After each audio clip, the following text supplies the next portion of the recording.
the frutarian stereotype is very weak and skinny, and you seem to do pretty well. So People forget they're walking magicians 24/7. what's been your transformation when you switched 10 years ago? Odors started to disappear. Joint pains started to go away. It's really incredible. Like, mind power is something that is so beyond our capacity to understand fully. The world would love to convince you of that because it's very good for marketing. It's very good for business. Hi, and welcome to this new episode of Raw Talks. Today I'm with Eli Martyr, and it's an exceptional episode as you've been here in Bali for a retreat with Dr. Doug Graham and other famous raw vegans and fruitarians. And I've been following your channel for a long time, brother. You have 20,000 subscribers, I think, now on YouTube through the Free Melon Society.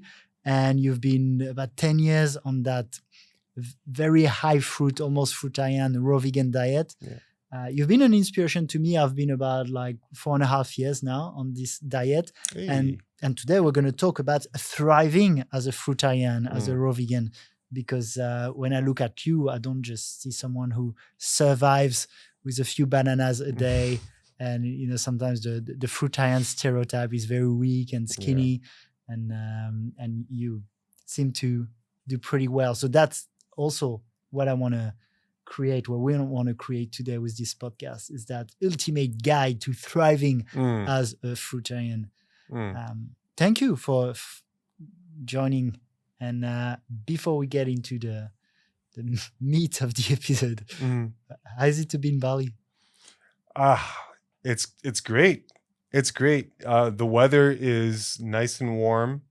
I'm from Canada, so anytime I can escape for a little bit of warmth during the winter time is phenomenal. So I'll take any excuse to get away somewhere where I don't have to worry about the cold. But yeah, no, we had a great time at the retreat. The rain season is interesting because it can go from a perfectly sunny day to it just immediately raining on you. So so that's fun, but if you have your raincoat and if you're prepared, then it's not a big deal. We had a great time. Had a couple of excursions on the retreat, and we had phenomenal food every day. So, but it's nice that it's come to a close now, and I have a couple extra days in town that I can kind of play with at my leisure. And so, I'm just looking forward to enjoying the time I have remaining.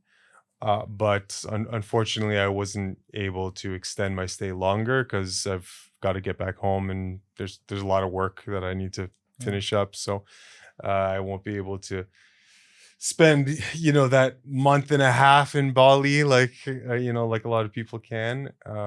But that's okay. It's been a great experience so far. Or never leaving like some other people do. Sometimes, exactly. Some people just I'm here to stay. I've been here 6 years, bro. 6 years. I also came for a month or two. Yeah. Obviously with some travelings. Sure. But yeah. And I guess it's easier to be on this kind of diet, lots of fruits here. I would say so.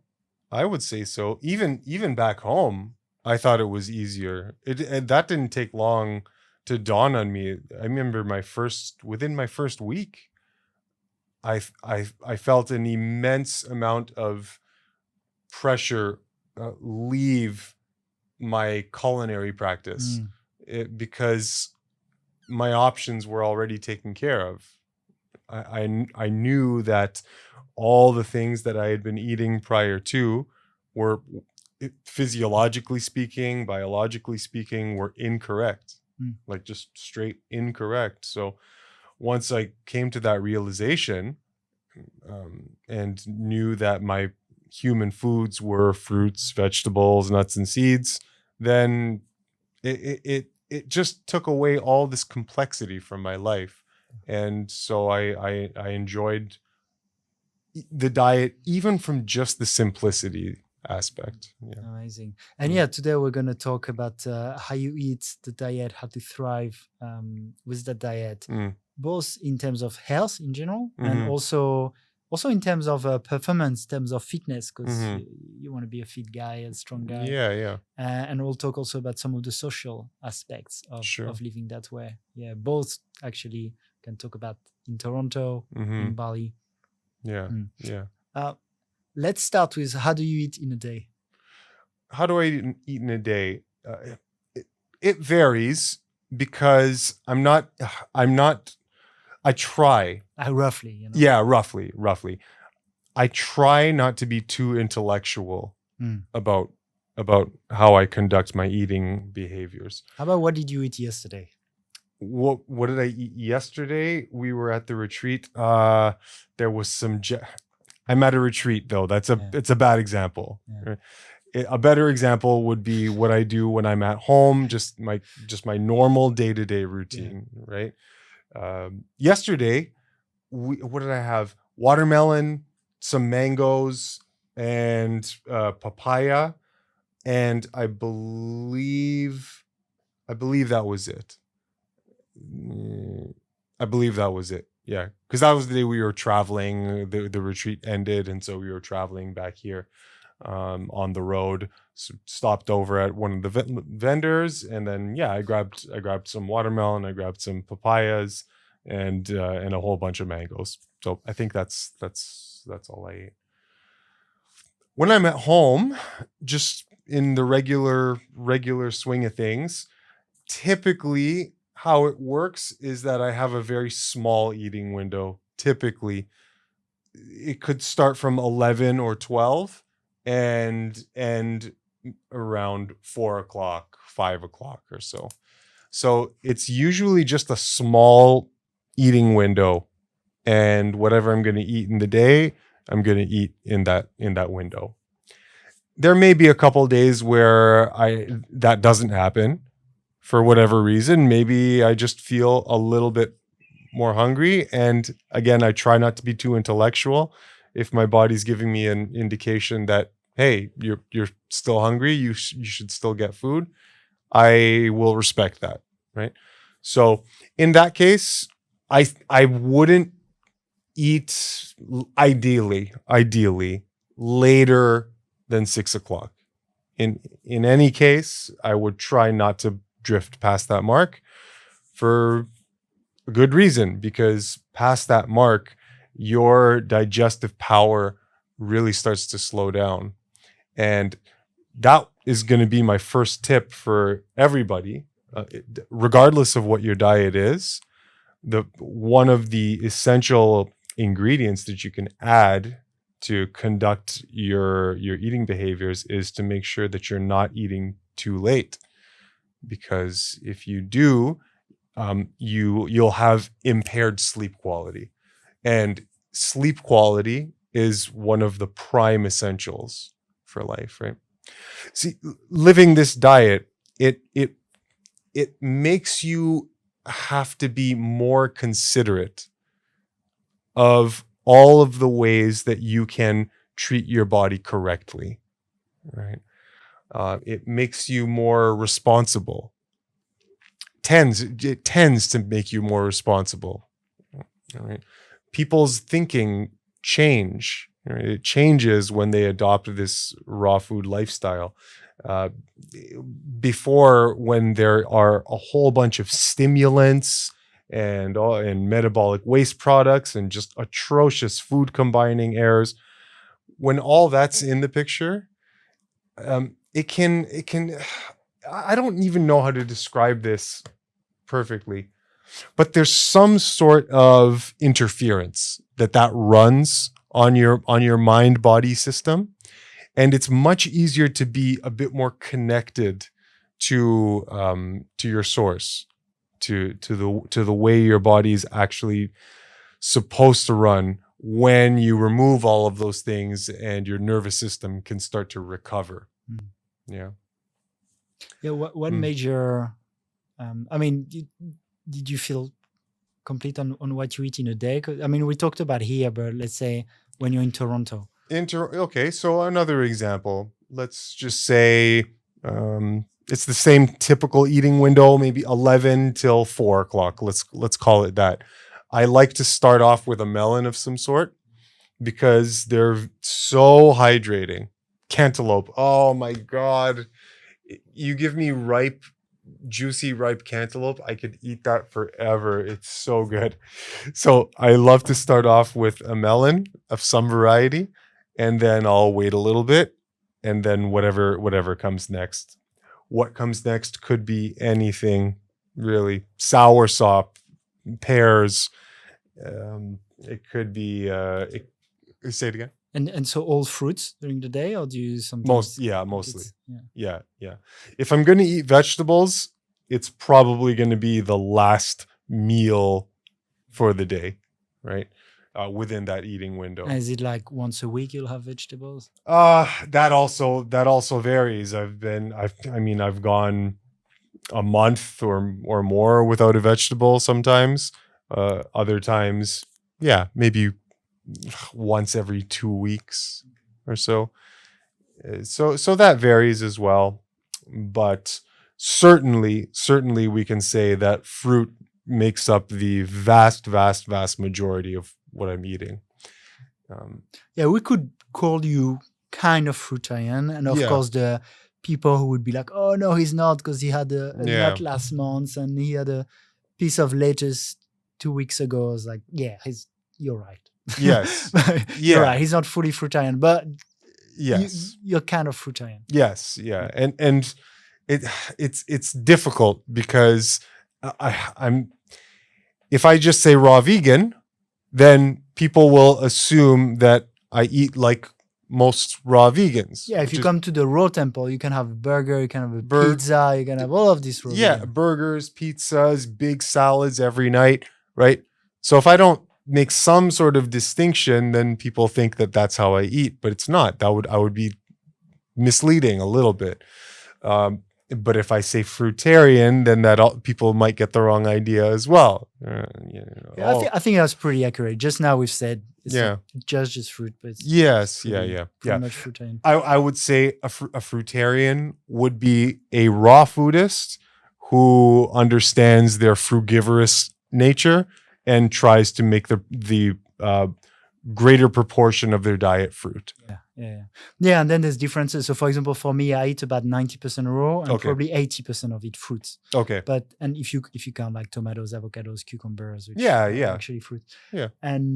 But every now and maybe 20% of my diet isn't fruit. Mm-hmm. Right?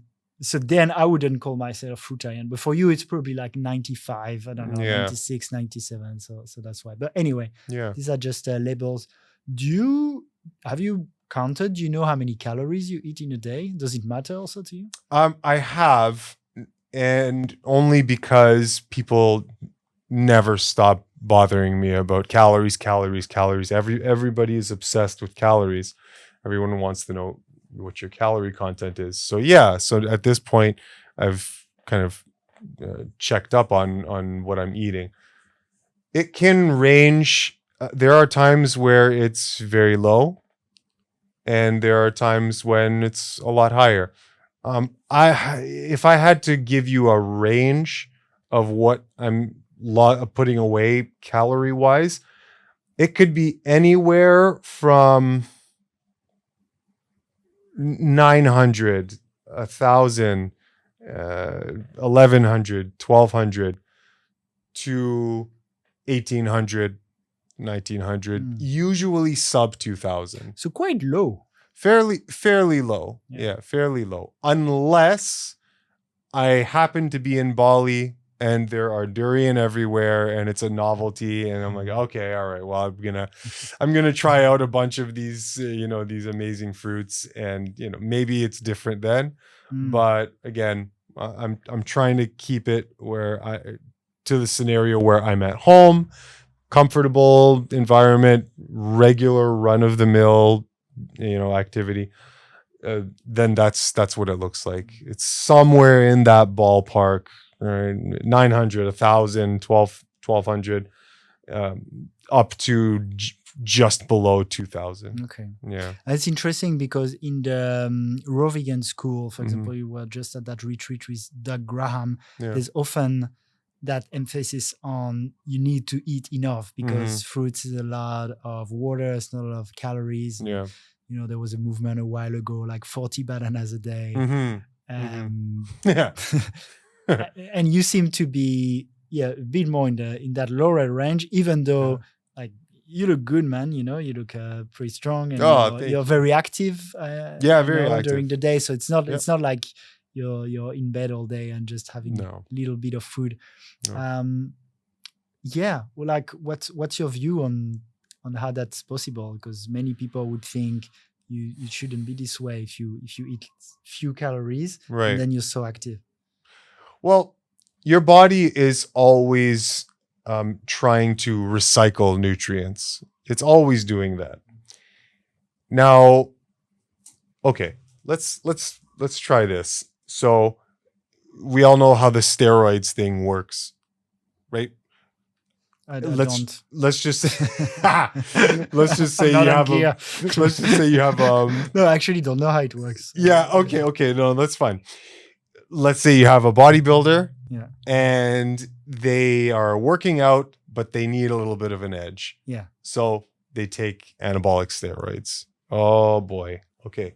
So now what happens is the body starts to notice that a natural hormone that it is producing and regulating all on its own with a high degree of intelligence. So it's meticulous. You can imagine an accountant, nerd, just like, okay, all right, we've got this here. All right, we need about 18 cc's of whatever. But it's doing it very intelligently, Rick. Okay. Now, if I arbitrarily, because I'm just a human being and I have no idea what this life game is. I just think I can make up all the rules on my own. I take this synthetic, artificial dose of either testosterone or steroids, and now I've completely thrown off the delicate balance that my body was conducting. All right. Now, your body always runs on the principle of efficiency. It's always going to do the most for the least amount of effort. So when this irresponsible dose of steroids comes into the picture, what's your body going to do? Now you have all this flood of hormones coming in. Why would it waste energy producing its own? It's going to just slow down and shut down production of its own resources because it's coming from the environment. And if that happens for long enough, then you might just start seriously impairing your ability to produce your own hormones, which is exactly what happens to longtime steroid abusers.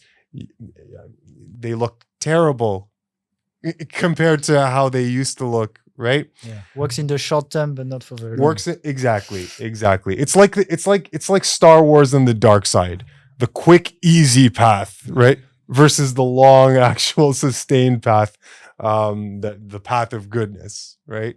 But you can be tempted by evil, by the lure of ultimate power. Right? So that's what they do. Like, I want the steroids right now. They get this crazy swollen body, and then they've got health complications, and then they look awful for the rest of their lives. Okay, so when it comes now to what you were talking about, all right. So in my case, where I seem not to eat as much calorie content as many people do, I think what's happened over time is just an increase in metabolic efficiency. Yeah, because I'm very, very, very, if anything, if I can credit myself with anything, I can say that I'm very, very, very, very consistent. And very, very, very responsible. And did it go down, that number of calories? Was it more at the beginning? Oh, did it go down? Yeah, it must have. I wasn't recording, but I know it was, because at the beginning, I would use more like bananas, dates, dried fruits.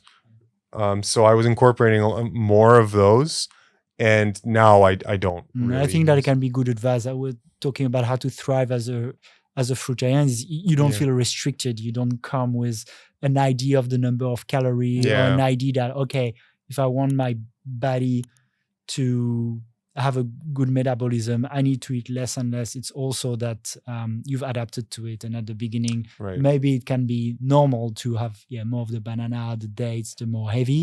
Yeah. And if naturally, you feel a lot of energy with eating less, also not being dogmatic and not freaking out and being like, okay, well, I guess that's my new reality. I trust that my body is getting more energy with less. Amazing. Yeah, you got it. Yeah, that's very well said. I think everybody could probably, if you're coming from a raw food diet, a normal conventional cooked food diet, okay, if that's where I'm coming from, then I can expect that my metabolic efficiency won't be as good, because that type of food is so calorie dense that your body, the law of efficiency is in operation.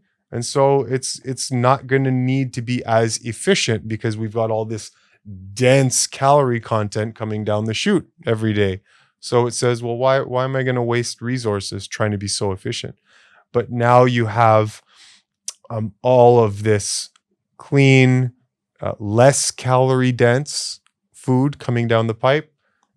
Eventually your body has to make a reconfiguration.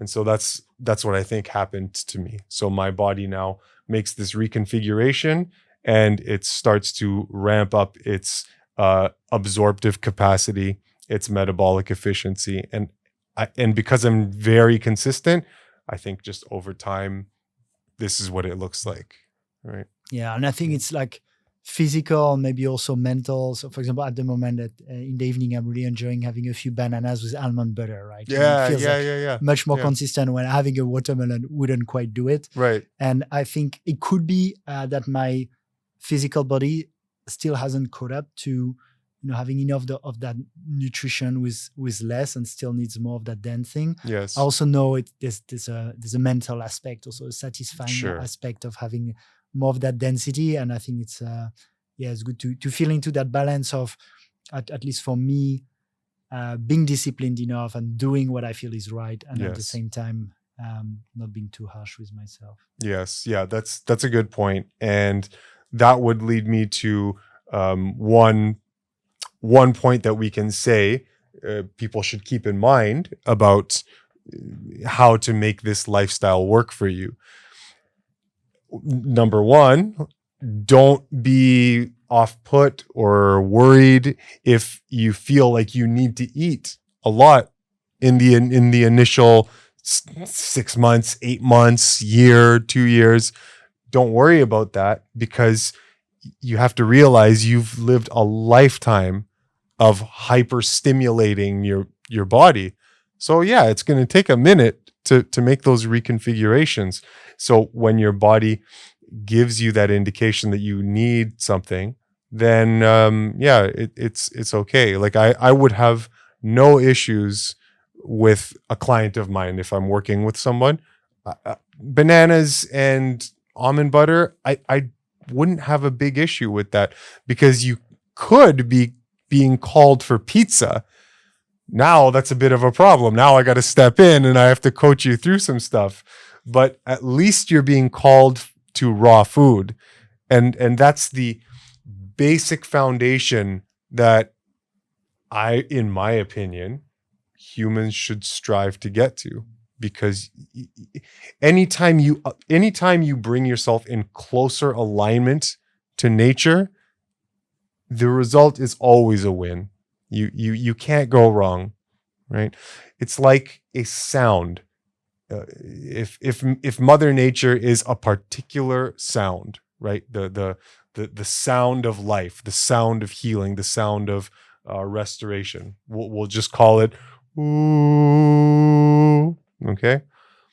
The closer your body can produce that same sound, you start to harmonize with this natural power that always is in operation, and the result is just bliss and harmony.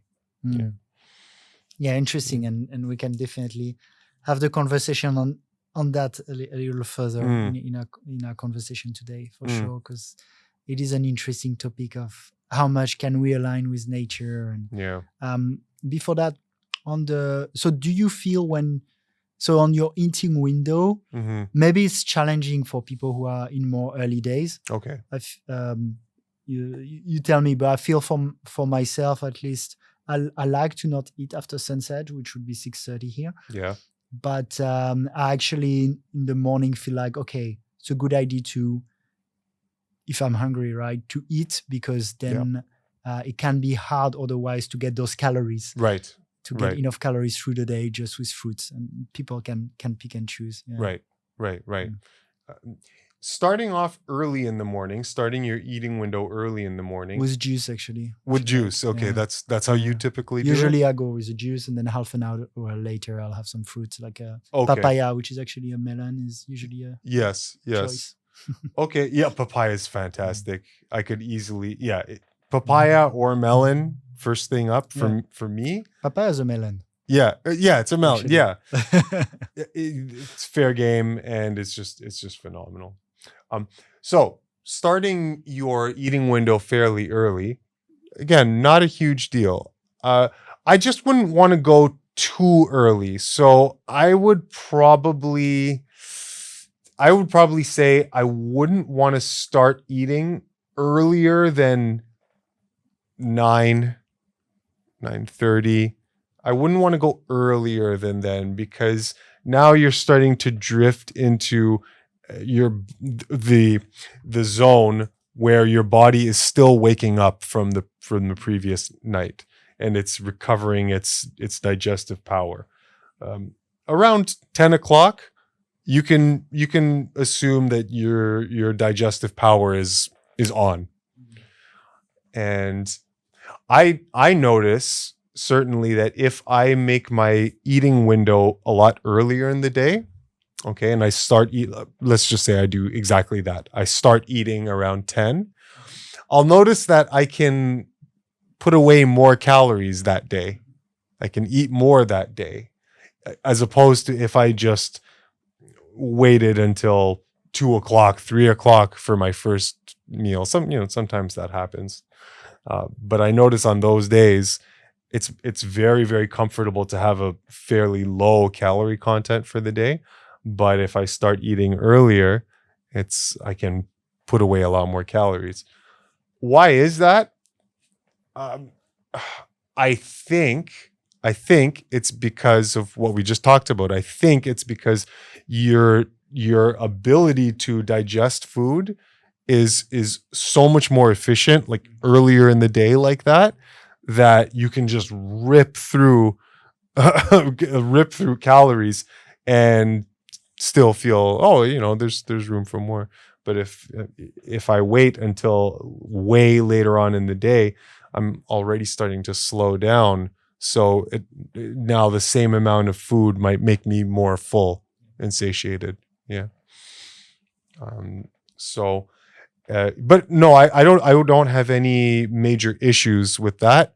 If I'm working with somebody and they tell me that they prefer to start their day off 9 o'clock, 10 o'clock, I don't have a big issue. I try not to be too intellectual and get in the way of what someone else's body intelligence is telling them, so long as they have done the work to get to the place where their body intelligence isn't telling them that they need Cheetos and breakfast cereal. I wrote down body intelligence. Yeah. It's always a tricky one, right? It's a tricky one. Is that my body or is that a parasite? Exactly. Yeah. Is that my body or is that just appetite? Or an addiction. Right? Yeah, or addiction. Or something I'm trying to numb and Yes. So listening to, I always like to say, listening to your body it's like a perk, a privilege that needs to be earned with responsible eating for a consistent amount of time before you can put faith into your own cravings. But if that salt and oil and fermented foods and the heavy fats and the cooked starches, if all this is in the picture, your nervous system is still reeling, and it's not going to be able to be a reliable gauge for what is food and what is not.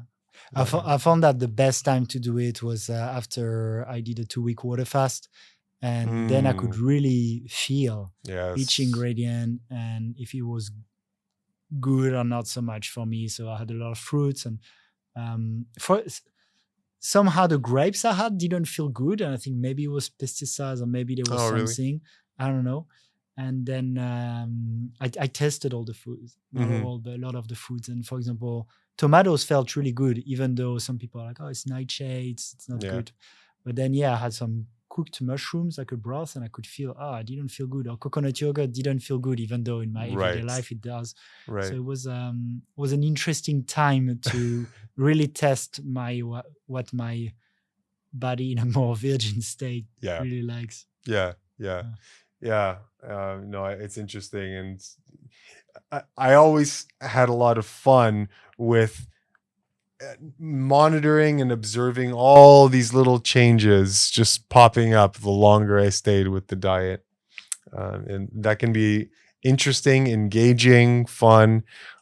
And if anybody is willing to give this a shot, they're gonna be on the ride, on the path, and they're gonna start noticing all these changes over time as the body becomes cleaner and cleaner and cleaner.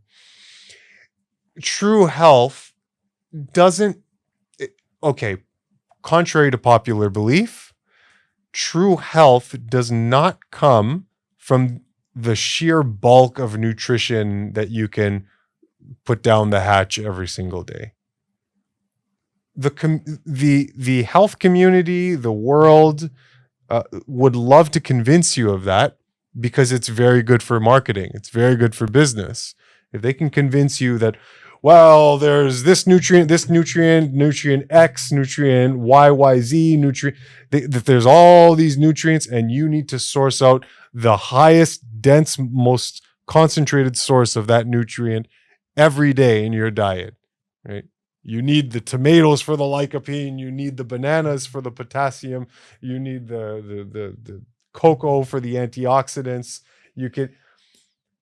If you live like that, like some sort of pseudo chemist, you're always going to be making mistakes.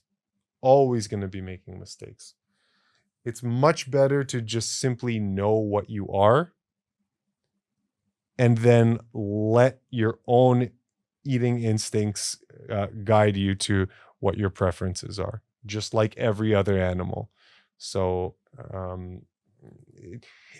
this is a difficult thing, I think, for people to grasp at first, because we are collectively so familiar with this relationship to food, where anything and everything in the whole wide world that is edible, that we can process in some way to manipulate our palate and accept foods that we would under any circumstance never accept. We're so accustomed to believing or not believing, but aligning with that perspective. It's all food. It's all fair game. I can eat it. Wow, that's part of the diet, right? But no organism anywhere on Earth lives like that, right? Because they don't have the same cognitive powers that we do, they're forced to live in true harmony with themselves. What we do as human beings is we find intellectual, narrow-minded ways to live in antipathy to our true selves, right? In contention with our true selves. People think they like bread. I have a client who say, "Oh, I really like bread." I I Well, I like bread too. yeah. From Sh- baguette from Paris. sure, baguette from Paris, right? I hear somebody tell me that, and then I challenge them, and I say, "No, you don't." And then they're confused. So like, what do you mean? No, I don't. Yeah, I'm telling you that's what I prefer. And again, I'll clap back. No, you don't. You don't like. What you like is you like an artificially derived product from wheat, right? If you want a true sense of how you feel about eating wheat, you need to eat wheat in its unadulterated form and let your nervous system feel how objectionable that is. And you would never under any circumstances go into a field of wheat and just like, oh man, I'm hungry. No, but no human is doing that. But what we do like to do is we like to process that wheat to high hell and then fool our senses and then accept this thing. So animals, chipmunks, raccoons, platypus, none of them are stupid enough to do this, because then you're just hurting yourself, right? But this is something humans like to do. So if we're talking about tips, okay, so tips and guides for raw foodists, what do we mention so far? We said don't eat too late, okay, because high quality sleep is going to be very, very, very important for the transition that you're starting to undergo, right? This path that you've jumped onto, your body is going to take time to make all these renovations. That's the word I was missing. And you want optimal sleep for that. So don't eat too late. We also said, what else did we say? We also said that you should not worry too much if your appetite seems insatiable at the beginning, because now you're not getting any of these dense foods. All right. So don't worry about that. Just make sure that you're consistent eating only raw food. Okay. One of the other things that I would say is, okay, well, where are you shopping? What kind of food are you getting? Like, how do I make this work? And so the another tip is that you have to source good quality food as best as possible, as best as possible. Does that mean always eating organic? No, not necessarily. I'm not going to get into it in this podcast, but organic, like everything else, is a business. Okay, let's just say that. So it's not as cut and dry as people might think. And by the way, we won't do it in this podcast, but for people who want to dive, you have a lot of pretty long, thorough presentation on your channel, the Freemelon Society. So if people want to go, I don't know if you have one on that topic, but 1 hour presentation of the background of what is truly organic and all this. Right. I know sometimes you put this together, so I definitely encourage people to check that out. Yeah. Thank you. Thank you. So back to what I was saying. It doesn't have to be organic all the time. One thing that I like to do, okay, is I like to shop and shop in the clearance section, okay, because typically I can find riper fruit in the clearance section, which is strange and ironic. A lot of people avoid that produce because they think it's spoiled. I can't tell, years and years and years and years. Some of the best tasting food that I've tasted with that variety of whatever it is I'm eating has come from the clearance section, right? So shop the clearance section and make sure there's no gems there first, all right? And try to shop and find international grocers as well. If you're here in Bali, this is not nearly as much of a problem. It's pretty well, you tell me, is it fairly easy to find good quality food here from Fruits, Australia? especially, very easy. Especially Vegetables fruits. would be a little bit more tricky, and Oh, trusted really? organic is a bit complicated also. Okay. But generally, good quality organic fruits is the local ones. Yeah, it's pretty easy, and there's a Okay. good variety. Okay. Okay. All right. So, yeah, every area has their difficulties, their advantages, their disadvantages. So, you just do what you can, all right? Working with your means. One thing that is definitely a good idea is just talk. If you go to a grocery store, just talk to the manager. They're very, very happy to sell you something that you really, really want and you could use, like bananas, for example. They are more than happy to sell you their bulk prices, right? They're more than happy to do that. You just have to ask. Oranges, I did this a couple times with oranges. I was on an orange kick and I just wanted a lot of oranges. And so I asked, I'm like, hey, if I buy some oranges in bulk from you, do I get a little bit of a discount? And they said, yeah, sure. Right? Easy, done. So if there are items that you find that you really, really want to stock up your pantry or fridge with, ask if they sell in bulk and do it that way. Right? So high quality food as best as you can. Shop the clearance section. That's an indispensable tip, I would say, for people that are just beginning. There are lots of other tips that we could say. Going out for social gatherings, okay? How on earth do you navigate that? And that can be a bit tricky, whether it's social gatherings, whether it's going on vacation, right? That can be tricky as well. For social gatherings, what I've learned is that most restaurants don't give a damn if you bring your own food. There's only one out of 10 years. I've been doing this for 10 years now.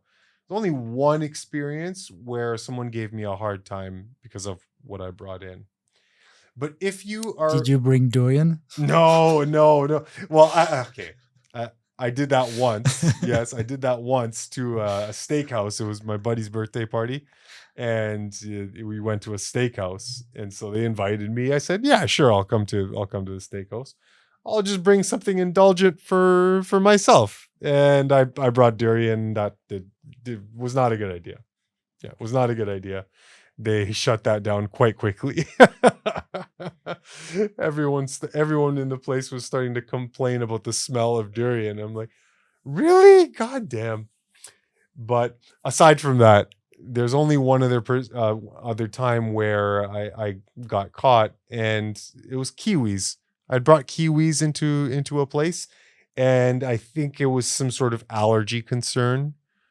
I don't know. Anyway, most of the time, that's never an issue. I would say just use your common sense and be as discreet as possible. So if I'm going to bring food to a restaurant, I will definitely have a big bag that contains whatever it is I'm going to eat. I get to the table and I just stuff that underneath the table, and then wait. When everybody has their meals served, then I can take out whatever it is I'm eating, maybe ask the waiter for a plate, an empty plate, and then just put some stuff in the plate, and then maybe use a knife and fork and try to blend in. Social camouflage, right? Works every time. I do this at weddings, at Christmas, at Thanksgiving. It's never an issue. It's never an issue. Birthday parties, whatever. So I think when people say they're worried about how this affects their social life, the tip I would give them is that right now, it's all in your head. There's really no difficulty. if you're going out to dinner with your friends, you're going out because you have friends and you like them and you want to see them. But that has nothing to do with food. You just want to see your friends. That could come in the picture, though. For example, if you go to a family dinner Yes. and your grandma is cooking for you, Yes. and then there's been that that kind of identification or connection, let's say, between love and cooking for someone, right? Yes, Some of people, course. your grandma, your mother, maybe they feel like cooking for you is the expression of love, Yeah. and might feel rejected if you're not gonna eat what they cook for you. Yeah. That's a possibility. Especially if you just don't say anything and show up and expect them to.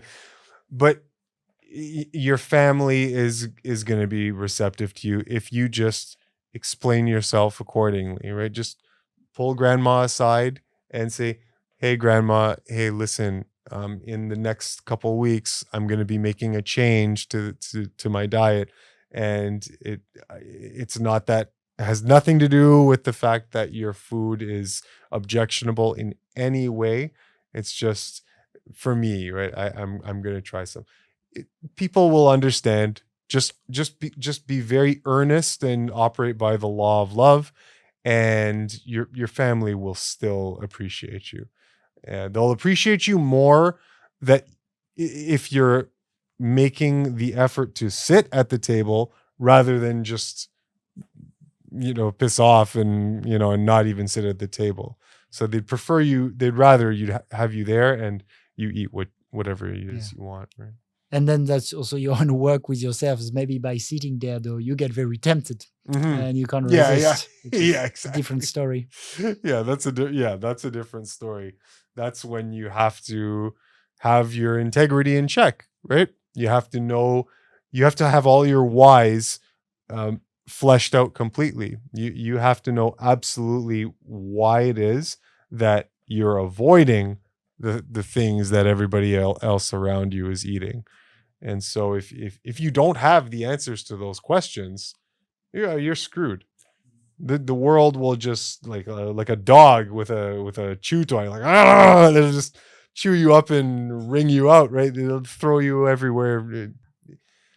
So have a strong why and reconnect to that why. Yes. That's absolutely why it's so much easier for people who are really sick to make those changes sometimes. I think I'm among maybe more the rare people who go that route, even though I didn't have health issues, because usually people, they kind of need to have that really strong motivation. If it's like, okay, you need to eat fruits or you're going to die, you have a bit more motivation than if it's like, well, it's better for you. But you're not so sure. Yes, absolutely. Right. Nothing creates high levels of motivation than when your health is taken away from you. Was that the case for you 10 years ago?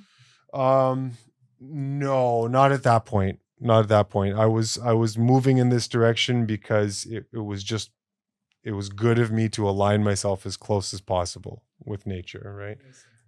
Yeah, might as well do it now before all the health complications show up, right? But yeah, nobody wants to be in that place where their health is compromised and you're forced. Now, maybe that's a good thing. Maybe that's just unfortunately what sometimes we need.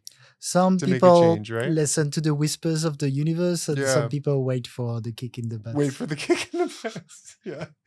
Yeah. Well, we're trying to listen to the whispers. To stay on the social side, I want to ask you, do you have a partner or a girlfriend?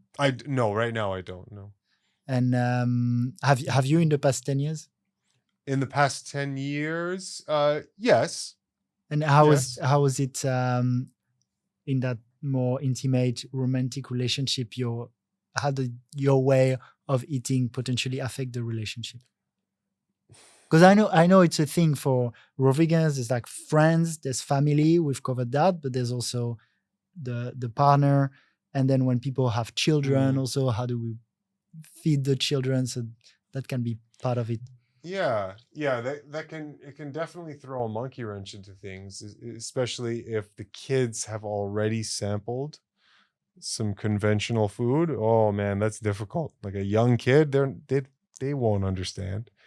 They're once you capture their palate, that's not something that they're going to be willing to let go of until their their ego identity completely matures, and they're 21 and older.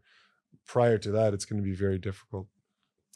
So to answer your question now, no, it was never a huge issue with the way I ate, as long as I was willing to spend the dinner time or the eating time, all right, eating together.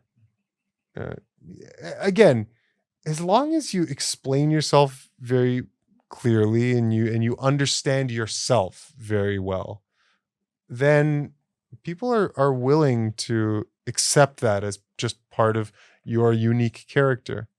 I think we make a lot more problems for ourselves than there need to be. Now, admittedly, this having a family, like I just said, and the kids already accustomed to the certain flavors, I can concede that is a more difficult situation. Yeah, the parent who does want to maintain a raw food diet is going to have to pull out a bit more of their ingenuity to to be able to make it work between everybody. I've always felt a bit of remorse for people that are in that situation where they're growing into this raw food diet, right? They're cultivating this sense of responsibility, and they're growing into these health principles, and the husband or the spouse is just not along for the ride, right? Oh, that's a difficult one, man. Like that's regrettable, because uh you ideally, in the ideal world, you'd want the spouses to be willing to grow and evolve together. And yeah, when I don't know, when there's that mismatch, I can just see a whole world of complications. And for me right now, yes, someone looking in would say, "Oh, but it's so easy for you. You don't have a family yet." And yeah, that very well could be. But I also can't see a family um, shaking my integrity at this point. At this point, I'm way too late in the game. There's no way I'm going back. Right? Yeah. Do you want a family? Oh, I'd be happy to have a family. But we need to align on this. Yeah, exactly. There'd need to at least be some certain criteria that we see eye to eye with, right? Would you want her to be raw vegan? I would say so. Yes. Yes, I would. Sometimes I can't be too picky, I think. Especially in Toronto and in major metropolitan cities. You might have better chances here. Better chances here. Yeah. But I think I'm also just willing to accept whatever fate my life path has in store for me. Whatever conditions or circumstance allows me to be of greatest service to humanity, then I think either way I'm willing to do that. And if a family helps me do that, then yeah, fantastic. If it doesn't work out that way, then I think I'd still be okay. Yeah, I think I'd still be happy, and yeah, it would just be great. Like being of service. I think being of service one way or the other is the most important thing. Yeah, beautiful. And it's life. We have to trust that the universe has the best in store for us. Yeah, of course. Yeah, of course. Yeah. Amazing. I want to ask you a little bit, what's been your transformation when you switched 10 years ago? Oh, Like, that's did you push more or less at the bench press? Did you get more flexible? Did you feel more sharp mentally? okay. All right. So we can talk about a whole bunch of those changes. So let's talk about for one thing, odors started to disappear. Okay. So that's one phenomenal perk that I would say everybody wants. Ladies are going to love that. Sorry. What I meant is ladies would love that about themselves, that they don't have to. But they're also gonna like that about men. But that their men don't smell. Yeah, definitely. Yeah, they definitely would like that in a man as well. And so yeah, that's a huge advantage. You don't have to use deodorants at all. You don't have to do all this. You don't have to put all these synthetic perfumes on your body. Oh my gosh, please. So toilet odors also, those go away. All right. So your toilet odors don't smell like anything. Sometimes they smell kind of fruity and fragrant. Okay. Let's see. My flexibility improved, and my muscles and my flex. I had an easier time being flexible without needing to train hard at flexibility. So like joint pains started to go away. I remember having a tiny little pain in my neck when I turned to one side, and it would just show up, and I'm like, oh God, what is that bloody pain? I have one actually. Do you have one? Yeah, still there though. Had it for years. And then one day I was just moving around, and I noticed, oh my God, it's gone. That was a great day. I'm like, oh, that's phenomenal. Raw strength, raw power. Do I bench press the same as before I started doing all this? The answer is no. And I think we can agree. It's not the best diet if you really just want to be like a strong man and push as much as possible. At least in the short term, Doug's doing really good now at 70 plus. Yeah. But like in the short term, you'd rather like eat hormones and do steroids. Sure. Exactly. I do think that there is something to be said about stimulation, like stimulating yourself with the types of options that conventional cooked food world has for us in terms of diet. And let's just say this. Let's just say this is my muscle belly. Okay, this is a bicep. Yeah, this is a bicep. Now, the human body is going to store metabolic waste products inside muscle tissue for safekeeping, because it doesn't want those interacting with the delicate fluids of the body. So it's gonna store them inside muscle tissue. When it does that, muscle tissue will swell. Get bigger. Yeah, it'll get bigger because there has to be water associated with those metabolic waste products now as well. You could call them intramicellular lipids, okay, little fat droplets that get stored in the muscle tissue.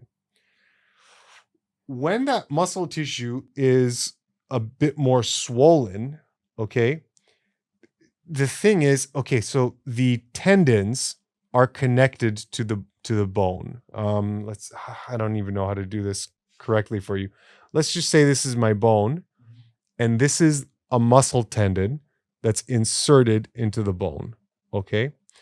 Now, if there are no waste products in that muscle, the angle that the muscle is going to be pulling on the bone is not as sharp, right? It's kind of like in line with the bone itself.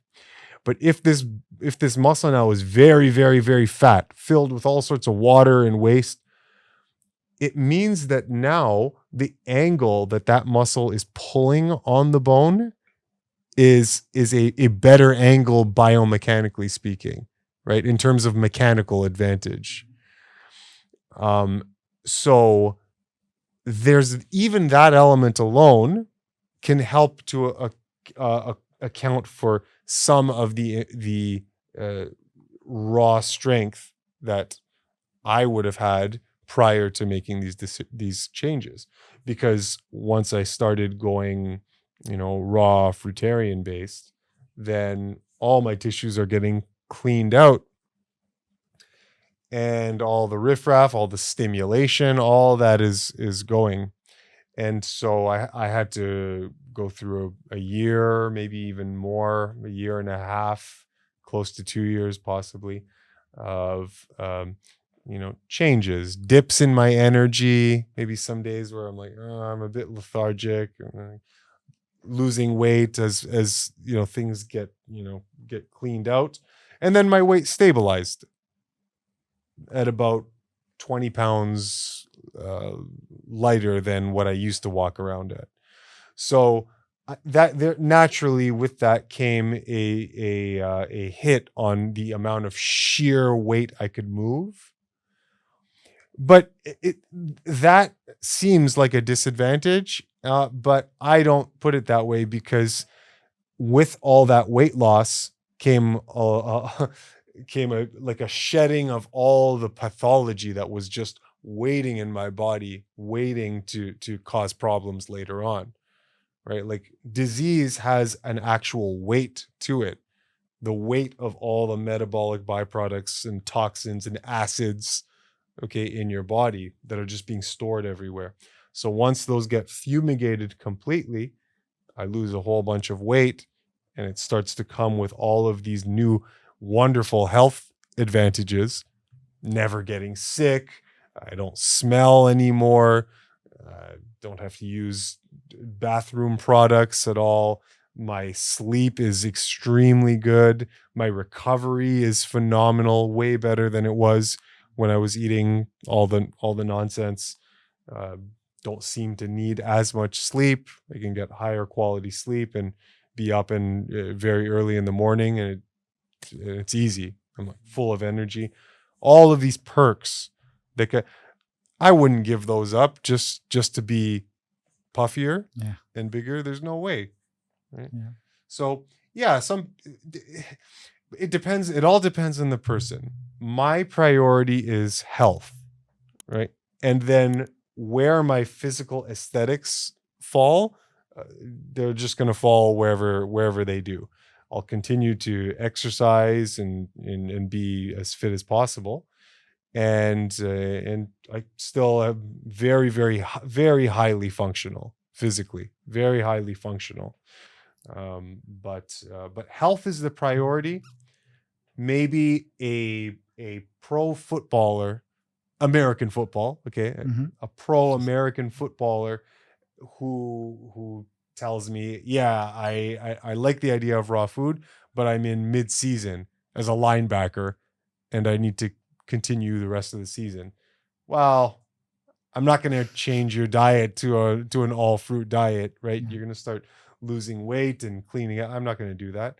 So maybe I might just make some tweaks, like don't eat past 5 o'clock, right? Drink lots of water. I might make a whole bunch of other tweaks, but if we're going to completely change the diet, no, you need to be a linebacker. You need all of that bulk and weight. So come to me when that's all done. Cool. And we've talked a lot about the physical, like ways to eat, and not so much about movement, but we know that's included in it.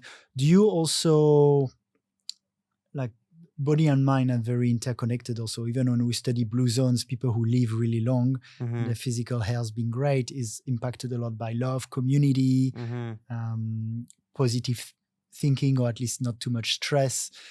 Do you also have maybe practices that you feel are supportive to your physical health, but are more focused on the mind? meditation, gratitude, these kind of practices. Yes, definitely. And I think it's indispensable for anybody and everybody, of course. I also think that, again, raw foodists, once their tissues start to get cleaned out, there seems to be a natural shift to those types of considerations, more so than prior to them making those changes. Me personally, what do I do? Yeah, I do I'll do maybe a session of gratitude. Maybe I'll do a session of some other type of spiritual practice, some energy work. There's lots of different things that I can do and that I will do. When do I do that in the day? Typically, if I'm doing any kind of mental reform, energy work, spiritual development, I'm gonna save that to the evening time and keep it for the minutes or hours right before bed. Because if I do it right before bed, then it means I'm putting my attention into higher things, into higher aspects of myself. And when I go to bed now, there's immediately after performing, let's just say, a session of energy work or mental reform or something, then what it means is that I go to bed before any other stimulation interferes with the work I did. And so it makes it more likely that that work will be constructive. You know what I mean? So that's why I typically like to do it before bed. But I think that work is very, very important. And whether it's breath work, whether it's using creative imagery and imagination to bring about something that you'd like to see brought about in yourself, in your life. I've used this many times, even for something as basic as physicality, as a physical move, right? I can go and use mental imagery and imagine myself, put myself exactly in that scenario where I'm performing some sort of strength feat. Maybe it's a chin up, maybe it's a planche, maybe whatever it is. And I can actually get stronger just with mental practice. There's research to back that up. Yes, yes, yeah, absolutely, there is. So even if it's that, right? Maybe one night I'm dedicating it to just some physical rehearsal because I didn't get a chance maybe during the day. So I'm going to do it in my practice time in the evening. So the evening time, there's an opportunity there to capitalize and do some work on yourself. Nice. Yeah. And when I say science to back that up, they did studies with people who would do a certain exercise and people who would only visualize the certain exercise. And if you do it physically, you'd get more muscle and strength gain. But the people who did only the mental work in that like A/B testing, did increase in muscle or power. Yeah. They've done it with fitness. They've done it with musicians as well, like playing piano, and they become more proficient just with mental rehearsal and not even touching the piano. It's really incredible. Like the mind power is something that is so beyond our capacity to understand fully. Yeah. That's cool.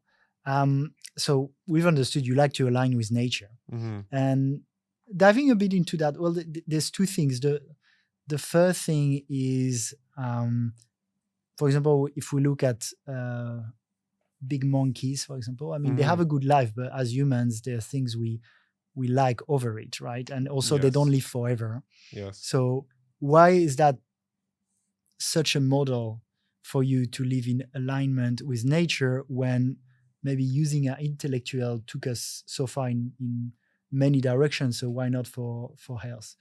Right.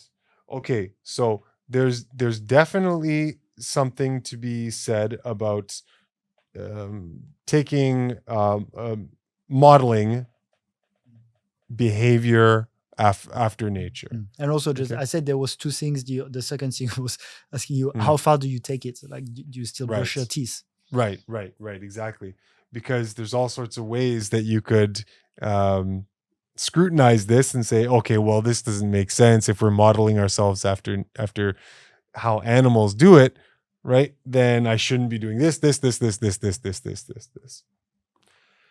So where do you draw that line? How do you make the distinction? You make the distinction with just some common sense and common discernment, and B, the recognition that animals, what the difference is between animals and human beings. So you have to understand that, so that we know that there are certain things that we can take information from, take tips from, but there are other things that we can't.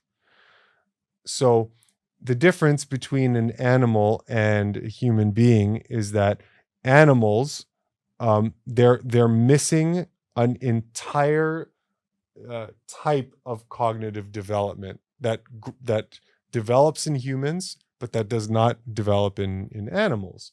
So animals don't have a rational sense. Okay, they don't have the ability to conceptualize, right? They don't conceptualize and use logic and reason, and so they don't really have as much of a mature sense of ego identity as human beings do. But because they don't have this ability to create concepts, all right, and to operate from those concepts, they only have instinct. And because of that, animals can't be responsible as moral agents. It's only human beings that can be responsible or be held to the standard of being moral agents, because now we have a higher level functioning. We have this conceptual ability, and that's a different thing. But what we can model ourselves on with nature and with how animals behave is some basic essentials. It's the formula behind the behavior that you're looking at, right? Maybe not necessarily the behaviors themselves, but the structure behind it, right? So when we see animals, I don't know, drinking their own pee, their own waste products.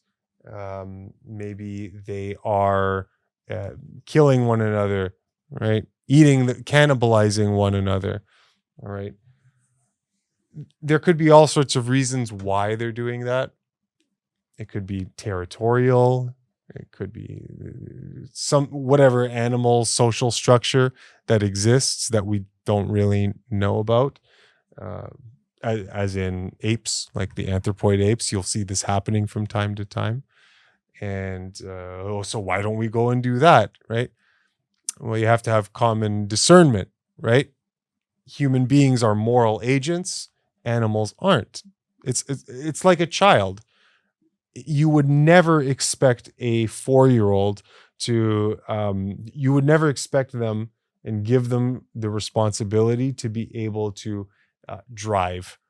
They just don't have the developed cognitive sense to be able to do that correctly, right? To be able to do it with all moral considerations, all safety considerations. And so animals are quite like that. They're quite like very young children.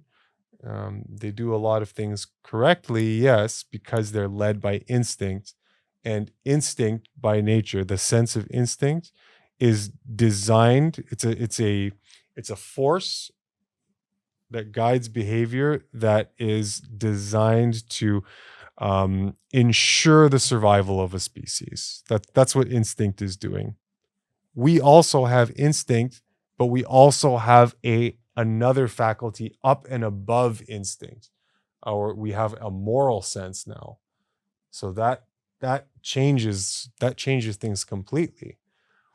If we were simply to do what animals do and act on what in the moment, whatever instinct calls for you in the strongest way, if we were to do that, you'd be thrown in prison quite fast, right? Imagine some attractive woman walks by you and you act like an animal on on the strongest instinct that hits you in that moment. You would be a savage. You'd be an animal, and society would judge you like that. Yeah, And, that's actually why it's like we don't want to be animals. So how much do we mimic animals? Right. And again, it's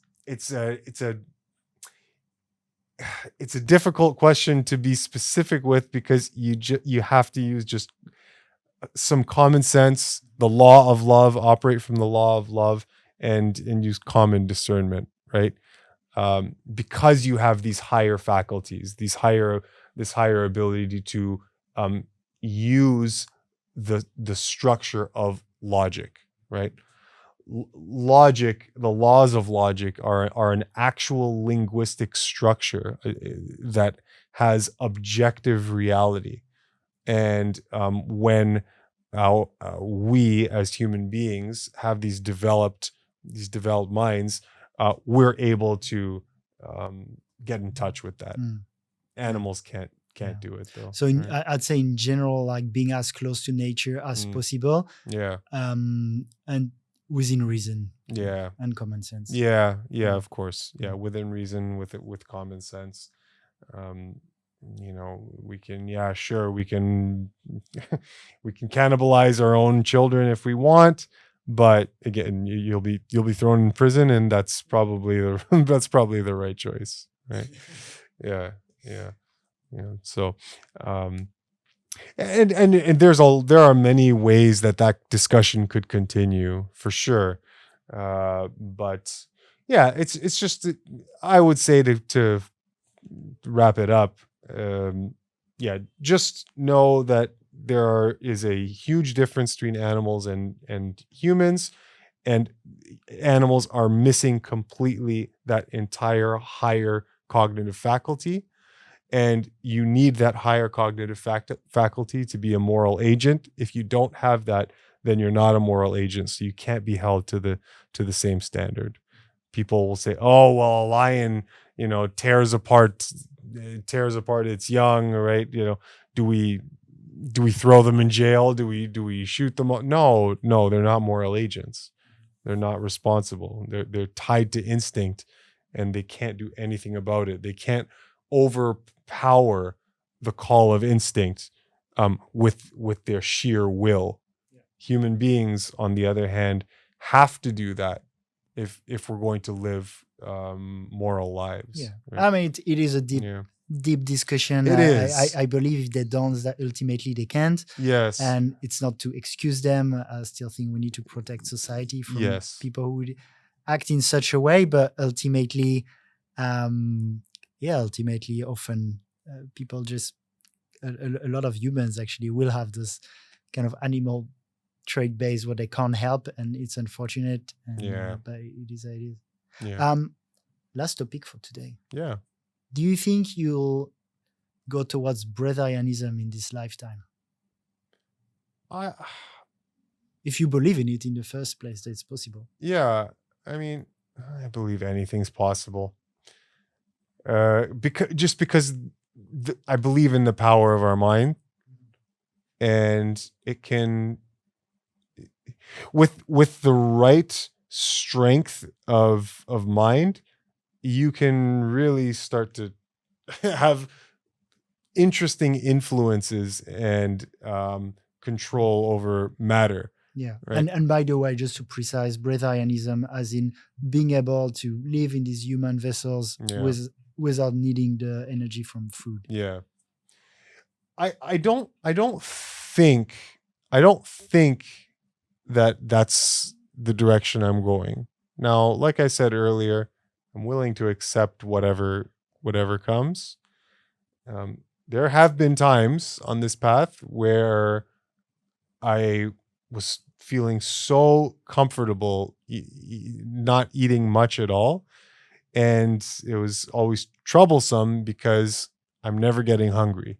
And I know that the standard advice is eat when you're hungry, and that makes perfect sense to me. Excuse me. But in my case, sometimes I don't ever get hungry. Right, 12 o'clock, 1 o'clock, 2 o'clock, 3 o'clock. God damn, I'm not hungry. What do I do? Keep honoring the fact that I'm not hungry, or do I just kind of force myself intellectually to eat a little bit? Right, it's a little bit of a problem.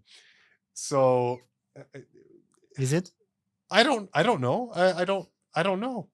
I don't know. Is that a problem? I don't think so. Did you still feel like good amounts of energy? Oh yeah. Yeah. Oh yeah. That phenomenal energy. So again, I don't like to argue with what my body mind is telling me, and I just thought it was curious. So whether that means that there is further and further efficiency and refinement coming up for me in the future, great, fine. As of right now, I don't think that that's going to end up being the case. Most of the breatharians that I've seen, there was one in particular who seemed fairly legit. A lady. I can't remember. Jasmine? No. Legit lady. But she. Do you think Jasmine is not? It's hard. I want to have her on my other podcast, The Light Leaders, soon. I haven't watched the 60 Minutes, but I know it's been controversial. But I also met a musician here, a famous one called Kailash Kokopeli. He used to live with her, and he thinks she's the real deal, and was just 60 Minutes. Anyway, as a parenthesis, I did. Because we didn't want to be impolite or something. But yeah, that's okay. I don't want to say much because I don't know. I don't have enough details to be able to make like a very firm opinion that is justified. But anyway, the lady that I'm thinking of, she seemed quite legit, but she was so low on energy, right? Her body worked. She was fine. She could do some gardening, and I think she just gardened and took care of her family. For the life that I know that I want to live, which is a very energetic life, which is, I think I would always still need, some of the invigoration from food. Unless you can be the first Brazilian top athlete. Yeah, maybe. Brazilian bodybuilder. Maybe. Let's go. Yes, maybe that's possible.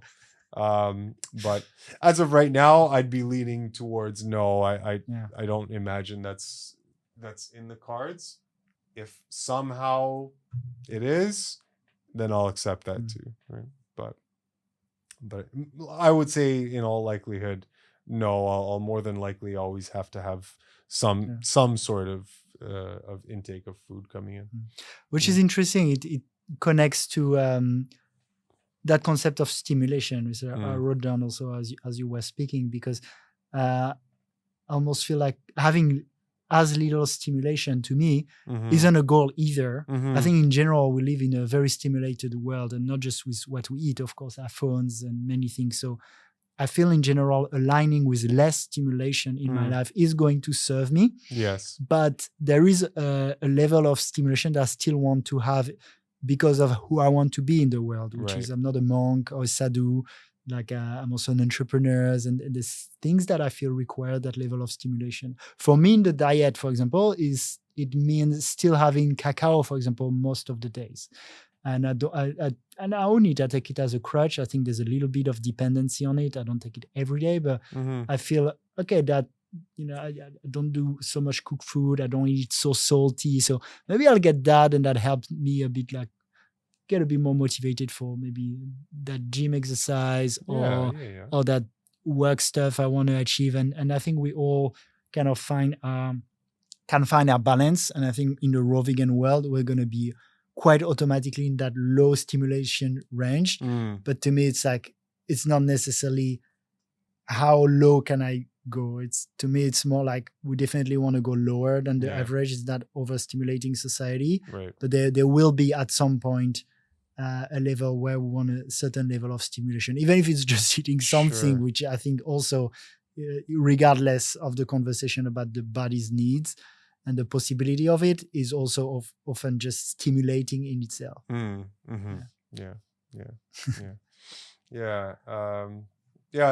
That's also, I mean, an interesting subject.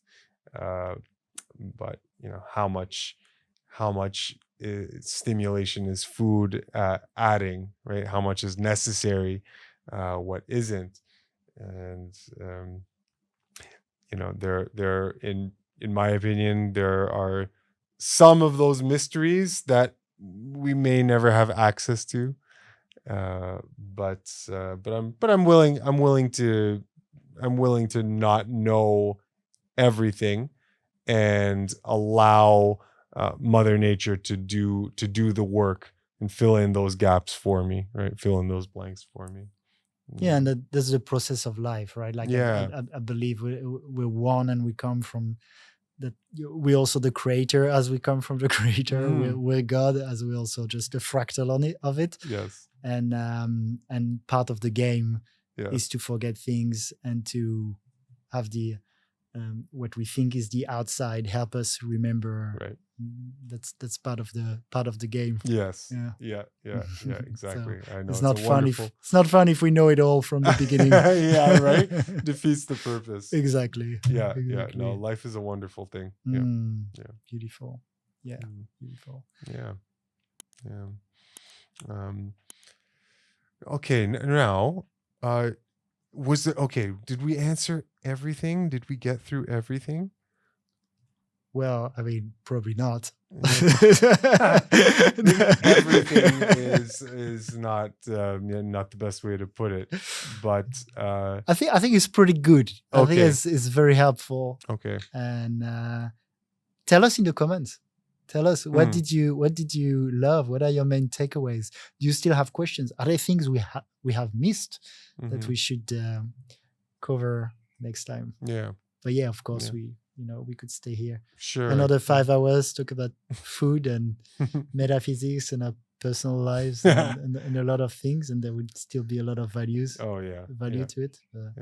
I think for now it was a lot, but yeah, definitely share in the comment. We want this to be interactive also, so please do. And Eli, do you want to share anything else with our viewers today? Yeah. If there's one thing that I could say, one thing that I've learned, and every once in a while I'm reminded of with this lifestyle, with life in general, is that I think that what's happened is a concerted effort by the world to remove or disengage you from having a faith in the internal life flame, right? That force of creation, that intelligent force of creation that heals our body 24/7, that looks after us, that nurtures us, that comforts us. That force is so unbelievably powerful and intelligent, and I think people forget that they're walking magicians 24/7. Can you imagine what is required to have an apple and to transmute that apple into some sort of etherical, electrical energy that powers all the tissues in your body. This is like mad sorcery, right? And your body does this for you 24/7. Have faith in your body, right? Have faith in your body. Everybody will teach you that you can't have faith in your body. The second that someone gets sick, what are they thinking? Oh, well, I have to run to the experts for some sort of ingenious way, some ingenious herb that I'm missing information. And unless I have the information that the specialists and experts know, then I'll never be able to get this whole health thing right. That's not how life was designed to work. Have faith in your own life flame, in your own creative fire. Yeah. And it will serve you so well if you just have an ear to listen to the simple requests that it gives you. And that's it. That's what I would say. Beautiful. Yeah, it's like the world we live in with its capitalistic society. All the businesses, they benefit from you not being fully in your power. Yes. And once you reclaim your power, you become very much not needy. You don't need that. A lot of the remedies. You become very autonomous, and you get that flame back. Go back in your king, really, in your creator.